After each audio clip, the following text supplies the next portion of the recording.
Hey guys, and welcome back to the 2016 One Nation of Gamers circuit. I'm Tannen Grayson. I'm joined by Nostum today. How have you liked it so far today, Nostum? I mean, I've just been happy to see some cool new decks. Zalay with the Pirate Warrior, Chalky, bringing out the Beast Druid, which hasn't been seen that much. I also, sort of like to see Reno lose, so that wasn't that bad either, even though I like the Rat.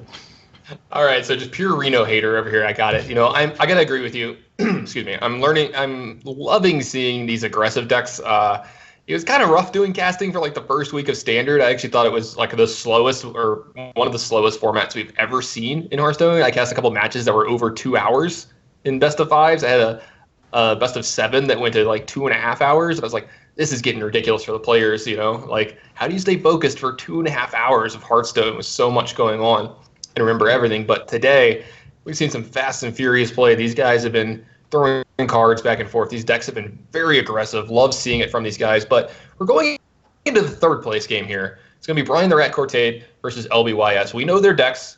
This is a Reno Lock deck for the Rat, along with what you call Tempo Warrior. And then there's some really aggressive decks over on the LBYS's side too. I think we saw most of his decks, right? I think we missed maybe one of them. I think we saw Zoo and Aggro Paladin, right? I don't think we saw the Shaman. Oh, we didn't see the Shaman, because he lost his Zalay in the first one. So these guys are playing for the third place match. I'm going to get some money and some Geico points. So, because there's a little bit on the line here. There's $100 on the line here. It's $50 for fourth place with 5 Geico points. It's $150 and 7 Geico points for third place. And these points matter. Towards the end of the year, there's going to be a big invitational at the end of the year with a huge prize pool. There's a couple even smaller ones along the line that have huge prize pools as well. And those are coming up pretty soon. I think the next one is actually pretty soon in about a week or two. I'll get the date in 1 second here because we're about to get in the match with these players and get this third place match underway. Yeah, it does look like we are getting started here. So it's going to be LBYS versus the Rat here. So we see that LBYS is one of the people going with those Primal Fusion Shaman decks, more totem-oriented deck, which doesn't have that great of a matchup versus Rogue, so it's definitely good for the Rat that he gets this matchup first game. Yeah, and here we see Primal Fusion yet again. This is that card. We saw 6-0 tweeting about it. I had actually talked to some people. I was like, I think this card might be fine. I think this card, it's like, it doesn't seem like the worst card in the world, but he does get rid of it. Maybe he wants a couple more early game minions. Doesn't want to just fall into the trap of getting something sapped early, for too much value. We see a pretty decent opening hand from the Rat here. He's got a backstab and he's got a sap. He can compete pretty early here. So we're definitely going to see LBYS just try and put as much pressure on early, so do expect him to just go Ardent Squire, just because Rogue doesn't have that great of an answer to it. Of course, they're going to start picking away at it with the daggers, but it's definitely going to take a little bit for the Rogue to deal with. The light protects. Yeah. I think it's actually like your highest upside play too. If you were to top deck, say, Flame Tongue Totem, it represents just so much damage than just playing Flame Juggler next turn. The other thing is, go ahead. Just if he went with the Flame Juggler, he would have been real weak to just backstab plus dagger, or even as the Rat has just a Thongless plus backstab to clean it up. Yeah, I mean like this turn too. If you were to just top deck Flame Tongue Totem, it's amazing on turn 2 instead of just having Flame Juggler, which it's nice to have a backup play here on turn 2. Plus, he has Mana Tide here as well, so he's going to be able to recruit a lot of his cards that he's using early as well. So, like you said, really good opener here from LBYS. The Rat's going to definitely have to try really hard to keep up with this. That's one of the strongest things about this deck is when you have such strong early game, you play the Mana Tide on 3, and then they just have to make the decision, like, do I have to deal with this Mana Tide right now, or do I start dealing with all this pressure coming from, like, the first couple turns? So Mana Tide ends up drawing a couple of cards, and that's when this deck really shows its strength. Yeah, absolutely. He's even got a couple good options this turn, too. You can Blood Mage into backstab on the Flame Juggler, use your weapon to take care of the 1/1 that's left over. So you have a 1/1 versus a 1/1 with Divine Shield, and I think that's fine here. You're still a little behind, but you're doing what you got to do to stay in this game. And we've seen that the Rat's deck has a lot of damage output late in the game. He can do some combos and stuff, so he just has to get there. That's the priority number 1. Yeah, one of the biggest things for Rogues is that they're always looking for that 4-drop on 4. Like, that's like their power turn. They have Tomb Pillager, which is like one of the best cards in the game right now, just because of how, good it is. But he finds Zarel, and that's just going to be good enough for you right now. Yeah, is the Manti Totem so scary that you have to take care of it this turn? Is that something that you feel that you can't let sit around for multiple turns in this matchup? That's a pretty tough question. He might feel like that because Shaman in general, and especially this deck, does not have good card draw options. Like, I'm pretty sure the only other card draw on the deck is the other Manatide Totem, so he might think like I should take the turn to backstab or Shadow Strike this. I could always play the Zaryl next turn because it just might be too much to deal with. Yeah, plus you'll have 5 mana, so you could possibly use the Toxin as well next turn. And this is what I was interested in: how is he going to kill it? Do you backstab plus dagger up because then you get the dagger left over for next turn to kill the 1/1, or do you Shadow Strike it? And I gotta say, using Shadow Strike against a 0/3 kind of feels weird when there's probably some possible better targets in LBYS's deck and some bigger minions. So I kind of like the way he did this.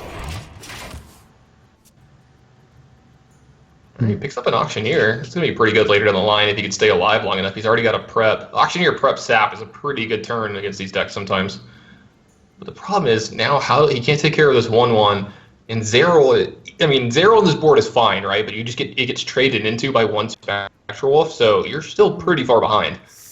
Yeah, the other good thing is that he is getting these 1-mana spells going into the Auctioneer turn. So if he gets one that combos well with it, say if it was the Stealth or something, that he could definitely prep something next turn. Yeah, and he picks up the Shadow Step Toxin again. It was so good for him earlier in the tournament, but not so good right now.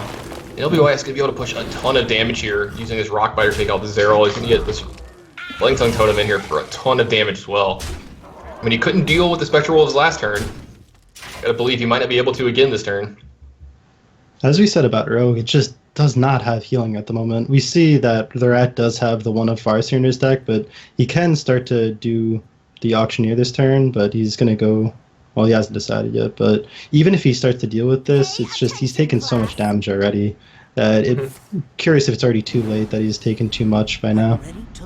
Yeah, I like prep Shadow Strike into Sap here. It moves like the most pressure off the board, the most power off the board. The problem is like you see he's already 15.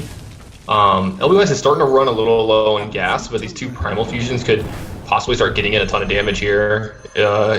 Especially if he picks up something like Tuskar Totemic, he could do that plus hero power. Ooh, Doomhammer's the card. You just start hitting him in the head for the rest of the game. Yeah, that card's like one of the most important ones in this matchup, right? Since Rogue just can't taunt up almost ever. Yeah, I was about to say before he drew, that's the card he's looking for, and that's got to be the play. It's probably just going to be all face from here. He might make one trade if he figures out does it change the clock on how many turns it takes to kill him. So that's probably the math that he's doing in his head. Does it make sense to trade into these 1/1s? So. Yeah. Let's say I gotta believe you're right. He's probably just figuring out. I think it's a weird thing to start thinking about when you're at 27, what the clock is on your life total when you're about to take half of your opponent's life, but you're 100% right. I think he has to be worried about that, and it looks like he's not even going to play Doomhammer this turn.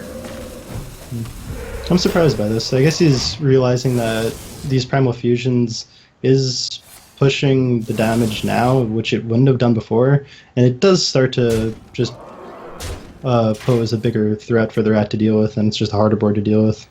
I actually don't hate this because when else is he going to get the Primal Fusion? This is actually just getting the most mileage out of his hand, and he can Doomhammer next turn plus something, most likely. If he gets in any more damage with a minion, that's probably going to be enough to win the game as well. So, Earthring Farseer drawn by the Rat here. Like you said, possibly the only healing that he has in his deck. This is, again, probably one of the other decks that really misses anti-kill bot.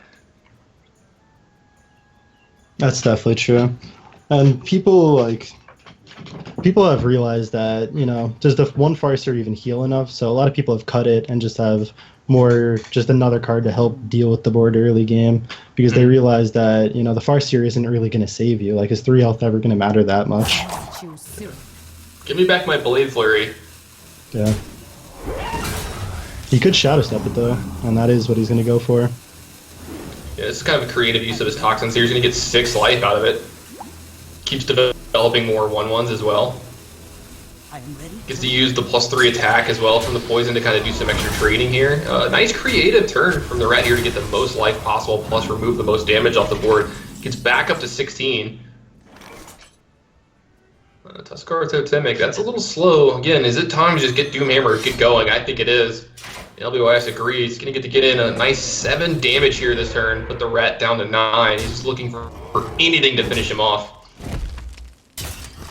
Unfortunately, I don't think there's going to be any Lava Burst in his deck, so the burn that he's looking for is just Rockbiter, and I'm pretty sure he's used one this game.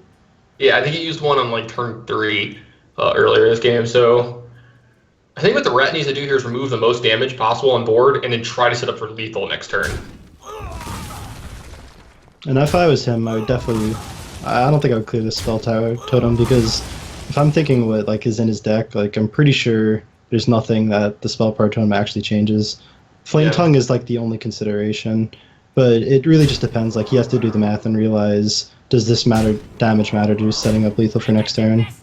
And yeah, the so one I damage guess, from the guy, yeah. Alright, go ahead and Auctioneer, Conceal, see if he picks up something else that he can play this turn. Cold Blood. A little late, but he could go ahead and play it this turn if he wants. Gets another card. His guys are concealed, so he doesn't have to worry about them getting hexed here.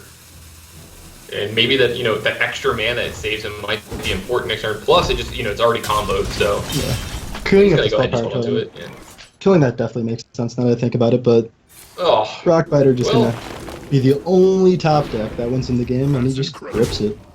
Yeah, I was gonna say, I really like the way Rat played these last couple turns. He put himself in a really good spot, but it ends up not mattering at the end. LBYS's Doomhammer pulls it out. That top deck of a Rockbiter weapon. Looks like we're gonna be going into a game 2 with the lead 1-0 for LBYS here. Now, we still have that matchup set up here possibly that I've talked about. I think the Warrior deck from the Rat matches up pretty well against this Paladin deck, because this is that deck that we haven't seen a lot of. It's an aggro Paladin deck, and there's just so many X1s in this deck. That Ghoul might just be so unbelievable in this matchup.